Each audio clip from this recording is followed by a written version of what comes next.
엄마, 결혼만 하면 며느리가 얼마나 엄마를 잘 모실지 모른다니까? 엄마가 너무 경계하니까 그래. 너는 모르겠지만 난 불안하다. 이상하게 마음이 편하지 않아. 사람을 겉모습으로만 판단하지 말라고 했잖아. 겉모습 때문이 아니다. 내가 무슨 느낌인지 모르겠지만 너 행복하면 된다 생각했다. 그런데 지금은 더는 모르겠다. 살다 보면 누구나 기쁜 날도 있고 힘든 날도 있지요. 그런데 제게는 지난 1년이 그야말로 롤러코스터 같았습니다. 아들이 결혼을 준비하던 당시 제가 큰 고민 속에 있었습니다. 당시에는 막연한 불안감이 있었지만 사랑하는 아들의 행복을 위해 그 불안을 억누르기로 했습니다. 결혼을 준비하는 아들의 모습은 참 행복해 보였습니다. 결혼식 준비로 부산 시내를 이리저리 뛰어다니며 신혼집 가구를 고르고 예단을 준비하는 아들들의 얼굴은 설렘으로 가득했죠. 저는 그 모습을 보면서 내심 안심하려 했습니다. 하지만 결국 저의 불안한 예감은 틀리지 않았습니다. 저는 해운대구에서 김밥 가게를 20년째 운영하고 있는 58세 이미란입니다. 작은 가게지만 단골 손님이 많고 아침이면 학교 가는 학생들부터 동네 직장인들까지 다양한 손님들이 찾아주시는 고마운 공간이에요. 손님들 중에는 제가 김밥을 싸는 모습을 보며 이 집 김밥엔 정성이 담겼다며 칭찬해 주시는 분들도 많습니다. 남편이 세상을 떠난 지 15년이 흘렀습니다. 그때부터 저는 아들과 서로 의지하며 살아왔습니다. 아들은 착하고 성실한 아이로 자라주었고 회사에 취직해서 열심히 일하며 저를 자랑스러워하게 해줬습니다. 우리 모자는 경제적으로 부족해도 서로의 존재가 큰 위안이었습니다. 아들의 결혼 이야기가 처음 나왔을 때 저는 반대를 했습니다. 이유는 단순했습니다. 제 눈에 며느리감이 조금 수상해 보였기 때문입니다. 하지만 아들은 며느리의 편을 들며 제가 너무 보수적인 생각을 한다고 했습니다. 엄마, 사람을 판단할 때 한 번쯤 열린 마음으로 생각해 보세요라며 저를 설득하더군요. 결국 아들의 고집을 꺾지 못한 저는 결혼식을 허락했습니다. 결혼식 준비는 빠르게 진행됐고 저는 그저 멀리서 바라보며 마음을 다잡으려 했습니다. 아들이 새로운 가정을 꾸리는 것을 축복해야 한다고 스스로를 위로하며요. 결혼식 당일 호텔 예식장에서 아들과 며느리가 입장하는 모습을 보며 저는 복잡한 감정에 휩싸였습니다. 아들아, 제발 행복해야 한다. 이렇게 속으로만 다짐했습니다. 하지만 마음 한구석의 불안감은 여전히 사라지지 않았습니다. 결혼 후 몇 달 동안은 별일 없이 지나갔습니다. 며느리는 주말마다 우리 집에 들러 밥을 먹으며 싹싹한 모습을 보였고 아들은 회사 일과 신혼생활로 바쁜 일상을 보냈습니다. 저는 두 사람이 잘 살고 있는 것 같아 안심하려 애썼습니다. 그런데 몇 가지 사소한 일이 반복되며 며느리의 행동이 이상하다는 생각이 들기 시작했습니다. 하루는 며느리가 자주 고가의 옷이나 가방을 들고 다녔습니다. 한 번은 새로 산 명품 가방을 자랑하며 이건 할인받아서 샀어요라고 하더군요. 저는 그냥 웃으며 넘겼지만 속으로는 저 아이는 돈 관리를 어떻게 하는 걸까라는 의문이 생겼습니다. 그런데 결정적인 사건은 아들의 계좌에서 큰 돈이 빠져나가면서 시작되었습니다. 아들이 엄마, 며느리랑 상담하러 갈 일이 생겼어요라며 이야기를 꺼냈을 때 저는 이미 뭔가 심상치 않음을 느꼈습니다. 그리고 그 후로 며느리의 과거에 대해 하나둘 알게 되면서 충격을 받았습니다. 오늘 제 이야기는 여기서부터 시작됩니다. 며느리의 숨겨진 과거와 거짓말, 그리고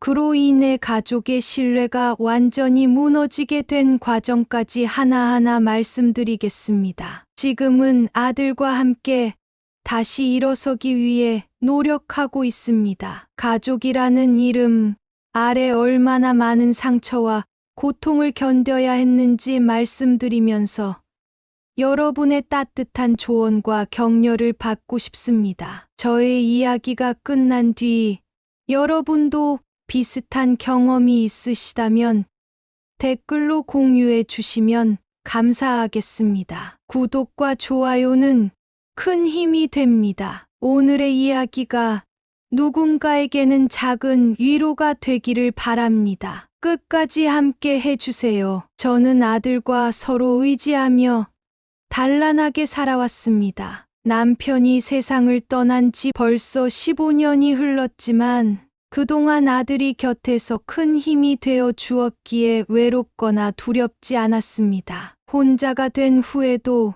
우리는 서로를 배려하며 부족한 것 없이 살아왔다고 생각했습니다. 아들은 성실하고 책임감 있는 아이로 자라주었고 어릴 적부터 저에게 큰 걱정을 끼친 적이 없었습니다. 대학에 진학한 후에도 아르바이트를 병행하며 학비를 충당했고 졸업 후에는 좋은 회사에 취직해 직장 생활도 안정적으로 해냈습니다. 저는 그런 아들이 참 고맙고 대견했습니다. 그러던 어느 날 아들이 다소 긴장된 표정으로 엄마, 저 결혼할 사람이 있어요라고 말했을 때 저는 놀라움과 함께 약간의 걱정을 느꼈습니다. 결혼이라니 갑자기 무슨 얘기야? 엄마, 소개팅으로 만난 지 1년 정도 됐어요. 저랑 정말 잘 맞고 이제는 같이 미래를 꾸리고 싶어서요. 아들은 그동안 한 번도 진지하게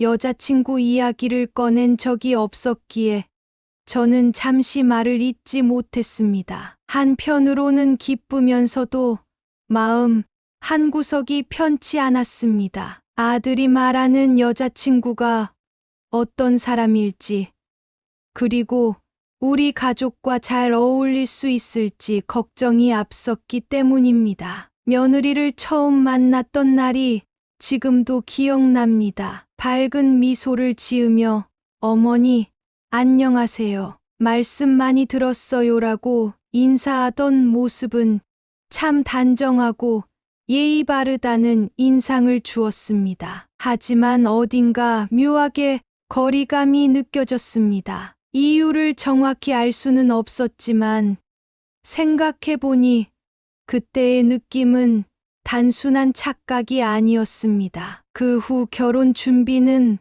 빠르게 진행되었습니다. 저는 크게 관여하지 않았지만 신혼집 마련과 예물 준비 같은 문제에서 몇 가지 사소한 갈등이 있었습니다. 예를 들어 며느리감이 비용 문제를 두고 조금 고집을 부리는 모습을 보며 너무 자기 주장만 강한 건 아닌가 하는 생각이 들기도 했습니다. 엄마, 요즘엔 신혼집 마련하는데 이런 정도는 기본이에요. 제가 다 알아봤어요. 그래도 너무 무리하면 나중에 힘들지 않을까. 결혼은 현실이야. 걱정하지 마세요. 저희가 잘 알아서 할게요. 아들은 며느리의 편을 들며 저를 설득하려 했습니다. 저는 속으로 불안한 마음이 있었지만 아들의 행복을 위해 뒤에서 묵묵히 지켜보기로 했습니다. 결혼식 날, 저는 복잡한 감정으로 아들이 입장하는 모습을 지켜보았습니다. 제발 행복해야 한다. 제 마음 속에는 오로지 이 바람뿐이었습니다. 하지만 며느리의 표정과 태도를 볼 때마다 어딘지 모르게 불안감이 올라왔습니다. 결혼 후 처음 몇 개월 동안은 별일 없이 지나갔습니다. 며느리는 종종 주말에 우리 집에 들러 식사를 함께하며 예의를 차렸고, 아들은 회사 일과 신혼생활로 바쁜 일상을 보냈습니다. 하지만 시간이 지나면서 이상한 일이 조금씩 눈에 띄기 시작했습니다. 하루는 며느리가 사용하는 고가의 물건들이 마음에 걸렸습니다. 한 번은 새로 산 명품 가방을 자랑하며 이거 할인받아서 샀어요라고 했는데, 가방의 가격을 듣고 저는 깜짝 놀랐습니다. 속으로는 그 많은 돈을 어디서 구했을까 하는 의문이 들었지만, 아들의 가정을 존중하는 마음에 말을 꺼내지 않았습니다. 그 다음에는 가족 행사에 며느리가 자주 불참하기 시작했습니다. 한 번은 제가 준비한 아들의 생일 저녁에 갑자기 중요한 약속이 생겼다며 오지 않았고, 이후에도 비슷한 일이 반복되었습니다. 저는 아들에게 왜 며느리가 자꾸 바쁘다고 하니 무슨 일 있니? 라고 물었지만,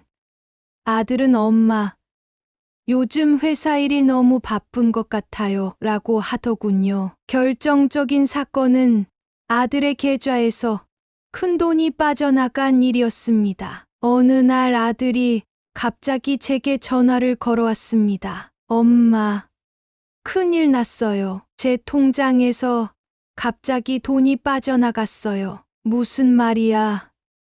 누구한테 보낸 거니? 아내가 상담받아야 할 일이 있다고 해서 잠깐 맡겼는데 그게 무슨 돈인지 모르겠어요. 그때부터 저는 단순한 의심을 넘어 심각한 불안을 느꼈습니다. 그리고 며느리와 관련된 과거 이야기가 하나둘씩 드러나면서 저는 말로 표현할 수 없는 충격을 받았습니다. 며느리가 아들의 계좌에서 돈을 인출했다는 이야기를 들었을 때 저는 처음엔 믿기지 않았습니다.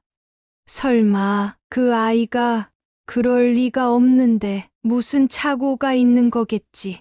제 머릿속은 온갖 생각으로 복잡해졌습니다. 하지만 아들의 불안한 목소리와 더듬거리는 말투는 단순한 오해가 아니라는 것을 직감하게 했습니다. 엄마, 아내가 돈을 가져갔는데 뭘 하려고 했는지 말해주질 않아요. 그냥 나중에 갚겠다고만 해요. 아들의 이야기를 듣는 순간 가슴이 철렁 내려앉는 기분이 들었습니다. 무엇보다 아들이 이 상황에서 어쩔 줄 몰라 하는 모습이 제 마음을 더욱 무겁게 만들었습니다. 그날 밤 저는 잠을 이루지 못했습니다. 이 상황이 단순히 며느리가 순간적으로 잘못 판단한 일이길 바랐습니다. 하지만 며느리의 행동을 되짚어 볼수록 작은 의문들이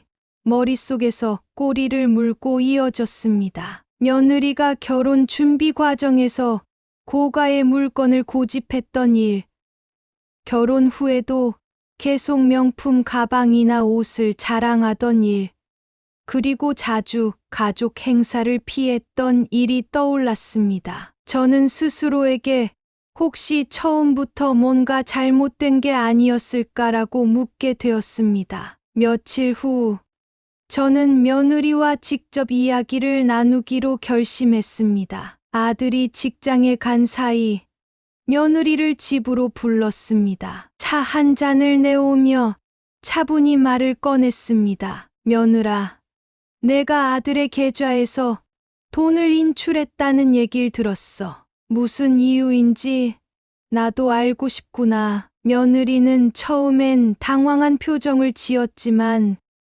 곧 침착한 척하며 대답했습니다. 어머니, 사실은 제가 친구랑 작은 사업을 준비하려고 했던 거예요. 돈이 필요해서 잠깐 빌린 건데 금방 갚을 수 있어요. 사업이라니. 그걸 왜 아들 몰래 진행했니? 너희 둘이 상의했어야 하지 않겠니? 아무래도 제가 혼자 알아보고 싶은 일이어서요. 괜히 걱정 끼치고 싶지 않았어요. 그 말을 듣는 순간 제 안에서는 알 수 없는 분노가 치밀어 올랐습니다. 며느리의 표정과 태도는 진심이라기보다는 거짓으로 둘러대는 느낌이었습니다. 하지만 명확한 증거가 없는 상태에서 제가 강하게 나갈 수는 없었습니다. 그래, 내가 갚겠다고 했으니 믿어보마. 하지만 이런 일이 다시는 있어선 안 된다. 알겠니? 네.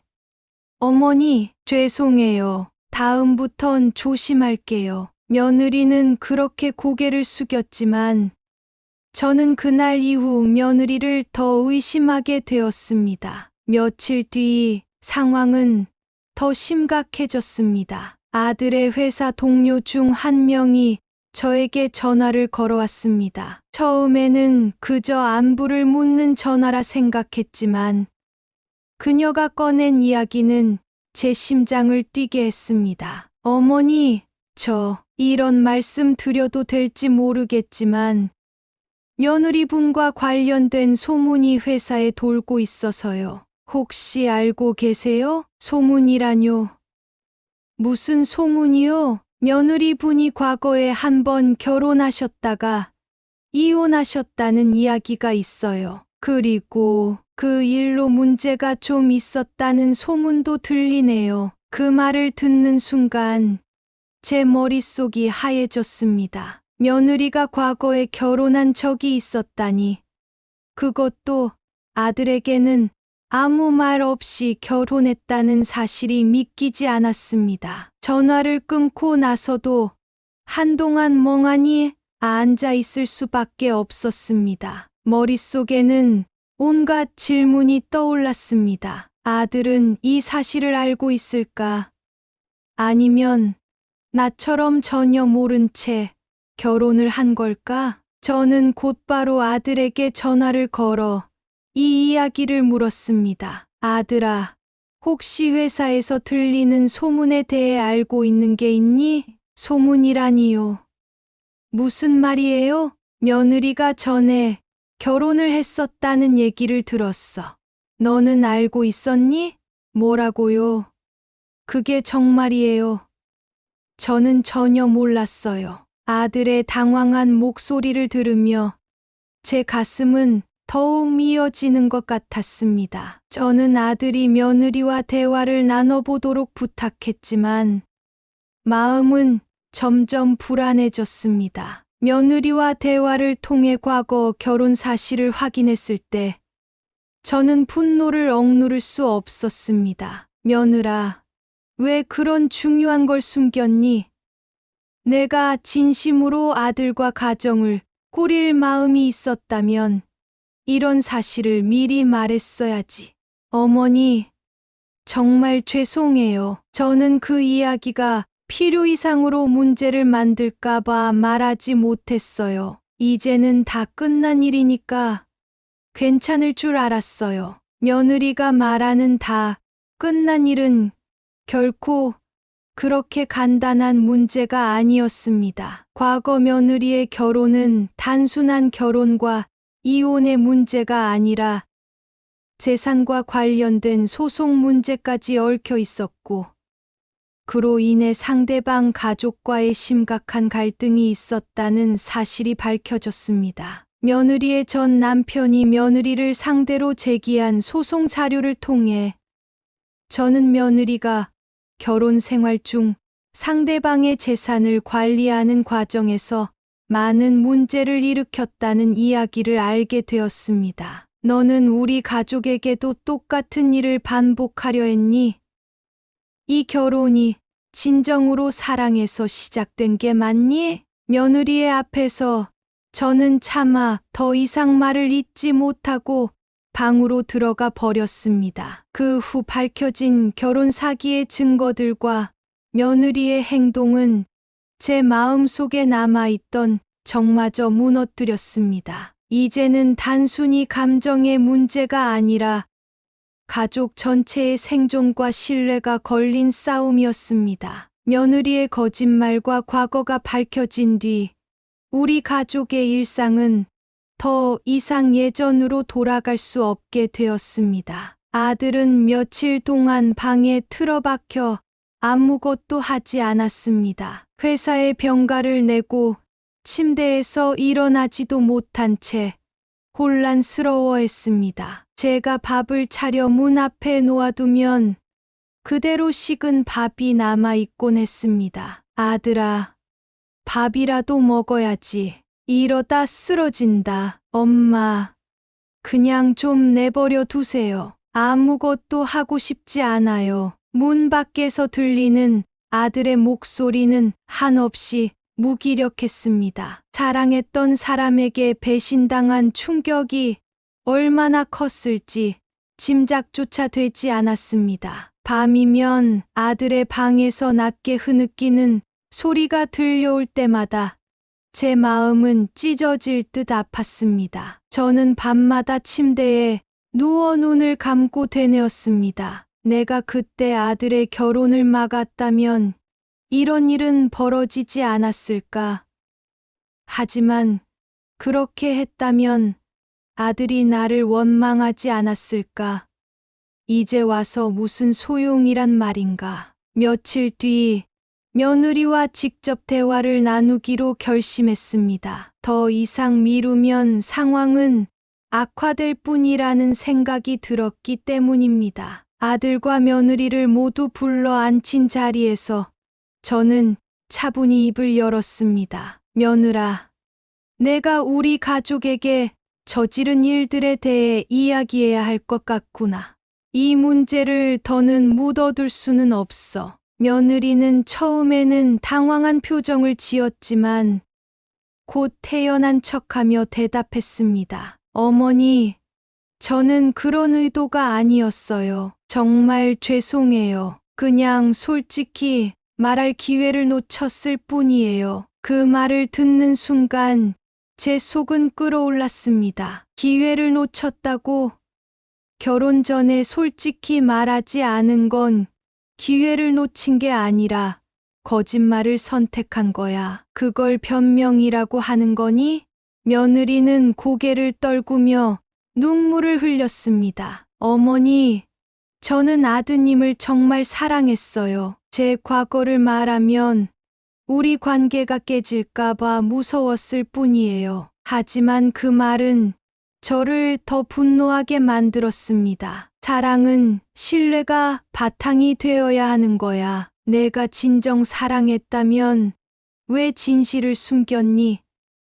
사랑을 핑계로 모든 걸 덮으려 하지 마라. 그때 아들이 조용히 고개를 들며 며느리에게 물었습니다. 솔직히 말해, 내가 내게 숨긴 게 그것뿐이야? 며느리는 망설이는 듯 하다가 조용히 대답했습니다. 끝난 일이에요. 이제 더는 문제 삼지 않았으면 좋겠어요. 아들의 눈빛이 순간 변했습니다. 차갑고 분노에 찬 그의 목소리가 울렸습니다. 끝난 일이라니? 너와 나의 인생이 달린 문제였어. 그걸 왜 내가 마지막에 알아야 하는 건데? 아들은 갑자기 테이블을 세게 두드렸고 그 소리에 며느리는 깜짝 놀라며 몸을 움츠렸습니다. 내가 너가 누구인지도 모른 채 결혼했다는 게 말이 된다고 생각해. 내가 날 사랑했다고?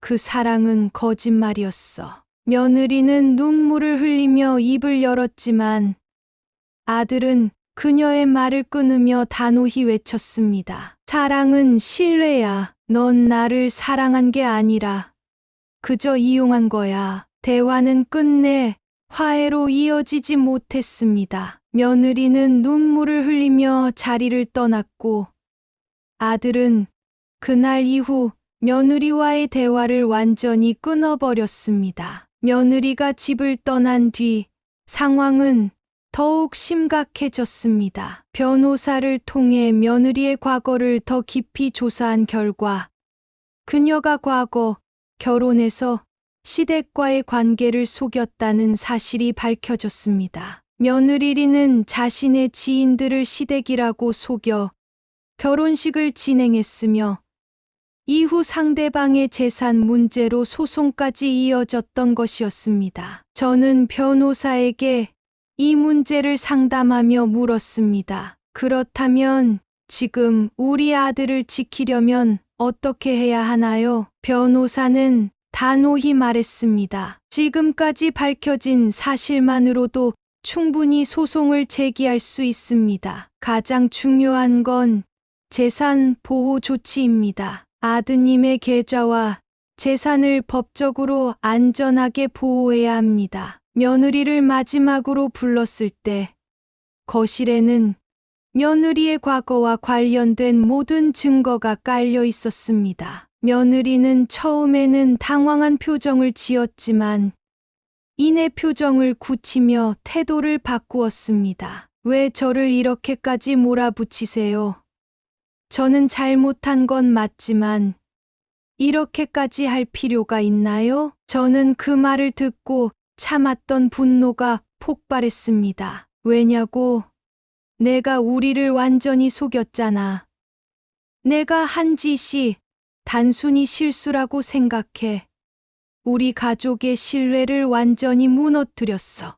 아들은 며느리의 말을 끊으며 더 이상 참을 수 없다는 듯 외쳤습니다. 너무하다니. 내가 우리에게 한 짓이 너무하지 않았어. 날 사랑했다고 말하면서 내 모든 걸 속였잖아. 며느리는 계속해서 눈물을 흘리며 변명했지만 아들과 저는 더 이상 그녀의 말을 들을 수 없었습니다. 결국 그날 저녁 며느리는 집을 떠났고 우리는 법적 절차를 밟기 시작했습니다. 며느리가 떠난 뒤에도 남은 상처는 쉽게 아물지 않았습니다. 아들은 종종 멍한 표정으로 앉아 창밖을 바라보며 혼잣말을 하곤 했습니다. 엄마, 나는 앞으로 어떻게 살아야 할까요? 믿었던 사람이 이렇게 나를 속일 줄 몰랐어요. 저는 아들의 손을 꼭 잡으며 말했습니다. 아들아, 우리가 지금 겪고 있는 일은 너무나 힘들지만 이것이 끝은 아니야. 내가 다시 일어설 수 있도록 엄마가 옆에 있어 줄게. 며느리와의 갈등이 깊어지고 모든 진실을 마주하게 된 순간부터 우리 가족의 삶은 이전과는 완전히 달라졌습니다. 모든 것이 밝혀지기 전까지 우리는 며느리 리를 믿었고 아들의 선택을 존중하려 했습니다. 하지만 변호사를 통해 며느리의 과거와 관련된 소송 기록을 확인하면서 며느리가 감춰왔던 진실을 알게 되었습니다. 며느리의 첫 번째 결혼은 20대 중반이었을 때라고 합니다. 당시 며느리는 중소기업에서 비서로 일하며 전 남편을 만나게 되었다고 했습니다. 전 남편은 며느리와 같은 회사의 임원이었고 둘은 비밀스러운 사내 연애를 이어가다 결혼까지 이르게 되었다더군요. 그러나 그 결혼은 처음부터 거짓말로 이어져 있었습니다. 며느리는 자신이 부유한 집안 출신이며 경제적으로도 문제없는 환경에서 자랐다고 속였습니다. 결혼식 당시 며느리가 시댁이라고 소개한 사람들은 실제로는 지인들이었다는 사실이 이후 드러났습니다. 며느리는 결혼 후에도 전 남편의 재산에 지나치게 집착했다고 했습니다. 자신의 사업을 한다며 남편의 재산을 끌어다 썼고 결국 그 돈을 갚지 못해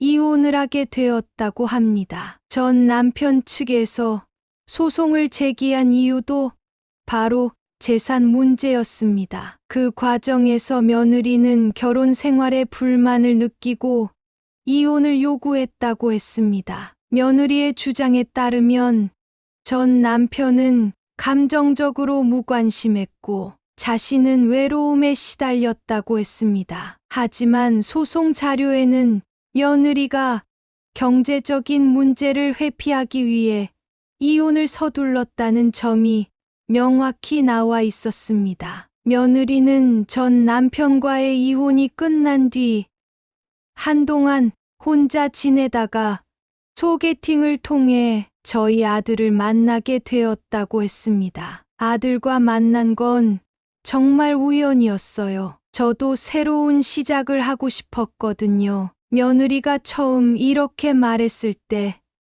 저는 그 말을 반신반의할 수밖에 없었습니다. 며느리는 전 남편과의 갈등이 정리되지 않았음에도 아들에게는 전혀 다른 모습을 보였습니다. 자신은 독립적이고 강한 여성이라며 당당한 태도로 다가왔고, 아들은 며느리의 솔직함과 긍정적인 태도에 매료되었다고 했습니다. 엄마, 며느리는 내가 만나본 사람 중 가장 솔직하고 멋진 사람이었어요. 그래서 며느리를 믿고 싶었어요. 아들은 며느리에게 완전히 마음을 열었지만 며느리는 그 신뢰를 배신한 것입니다. 며느리와 아들의 결혼은 두 번째 결혼이었지만 철저히 이 사실을 숨기고 있었습니다. 변호사가 전 남편과의 소송 기록을 검토하면서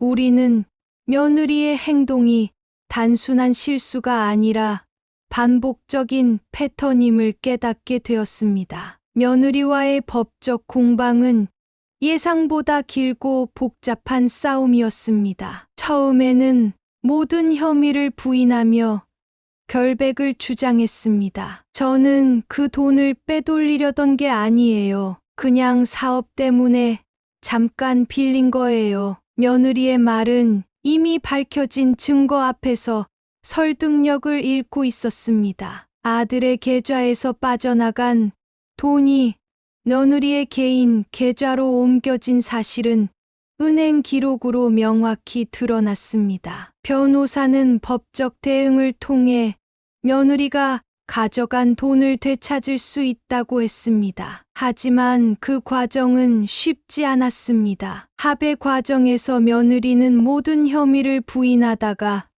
점차 궁지에 몰리자 어쩔 수 없이 일부를 인정하기 시작했습니다. 하지만 여전히 자신의 행동을 정당화하려 했습니다. 그 돈은 정말 잠깐 빌린 것뿐이에요. 돌려줄 생각이었어요. 일이 이렇게 커질 줄 몰랐어요. 며느리의 태도는 전혀 진심이 느껴지지 않았습니다. 저는 단호히 말했습니다. 그 돈의 문제가 아니야. 내가 우리 가족에게 남긴 상처가 돈보다 훨씬 더 큰 문제야. 내 행동은 단순한 실수가 아니라 우리를 속인 거야. 하지만 며느리는 제 말을 흘려듣는 듯 보였습니다. 반환 기한을 명확히 약속하겠다고 하면서도 돈을 돌려주지 않았고, 이후 연락을 피하며 문제를 질질 끌었습니다. 며느리가 계속 책임을 회피하자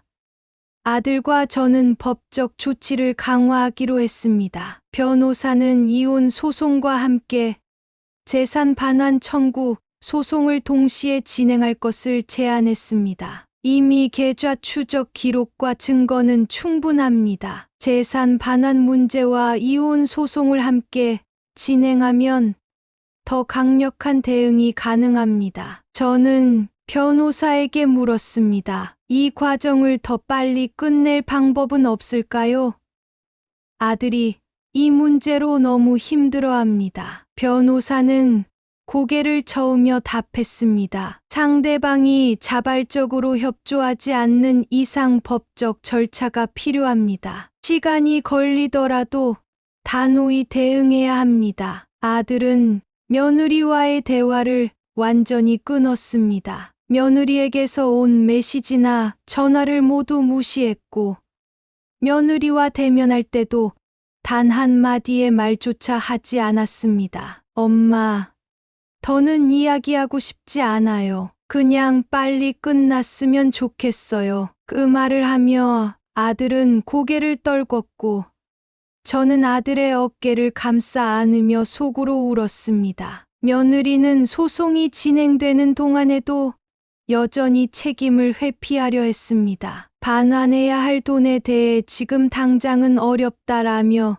미루기만 했고 법정에서조차 변명으로 일관했습니다. 그 돈은 제가 사업 자금으로 썼어요. 돌려줄 계획이었지만 상황이 여의치 않아서요. 그 말을 들으며 저는 다시 한번 며느리가 얼마나 뻔뻔한지 깨달았습니다. 아들은 차가운 목소리로 며느리에게 말했습니다. 그런 말은 변호사에게 하세요. 저는 더 이상 당신의 변명을 듣고 싶지 않아요. 이제 이혼과 관련된 마지막 법적 절차가 남아 있었고 며느리는 여전히 돈을 돌려주는 대신 더 많은 시간을 끌려고 애쓰고 있었습니다. 곧 법원의 결정이 내려질 겁니다. 상대방이 협조하지 않더라도 강제 집행 절차를 통해 반환을 요구할 수 있습니다. 조금만 더 기다려 주세요.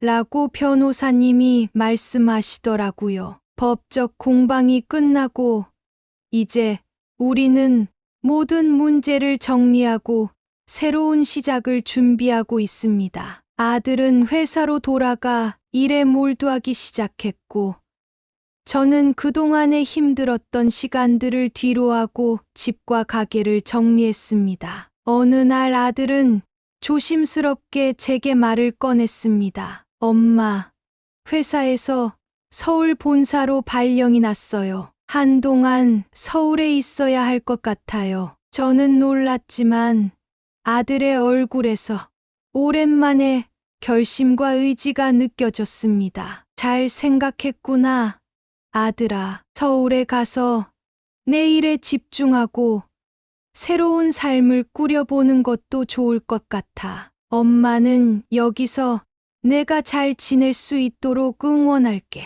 그 말에 아들은 밝게 웃으며 고개를 끄덕였습니다. 아들이 떠난 뒤 저는 혼자만의 시간을 가지며 그동안의 일을 돌아보았습니다. 가끔씩 김밥 가게에서 손님들과 나누는 대화는 여전히 제게 큰 위로가 되었습니다. 하지만 가게 문을 닫고 집으로 돌아오면 텅 빈 집 안이 주는 적막함에 한숨이 나왔습니다. 그럼에도 저는 점점 일상의 소소한 행복을 되찾아가고 있었습니다. 이번 일을 겪으며 저는 가족 간의 신뢰가 얼마나 중요한지, 그리고 신뢰가 무너졌을 때 얼마나 큰 상처로 남는지를 깨달았습니다. 며느리와의 갈등은 저와 아들에게 깊은 상처를 남겼지만 우리는 그 상처를 통해 더 강해질 수 있었습니다. 저는 이제 과거를 돌아보며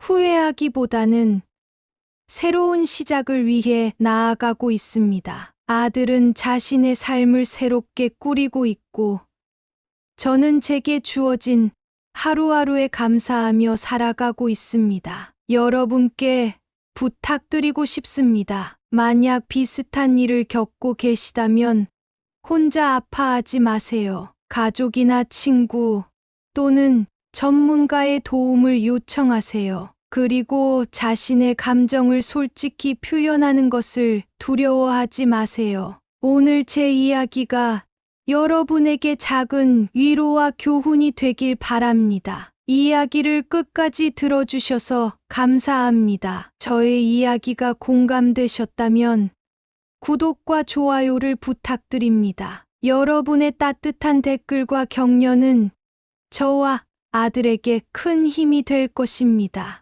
여러분은 어떻게 생각하시나요? 비슷한 경험이 있으시다면 댓글로 나눠주세요. 우리 함께 힘을 얻었으면 좋겠습니다.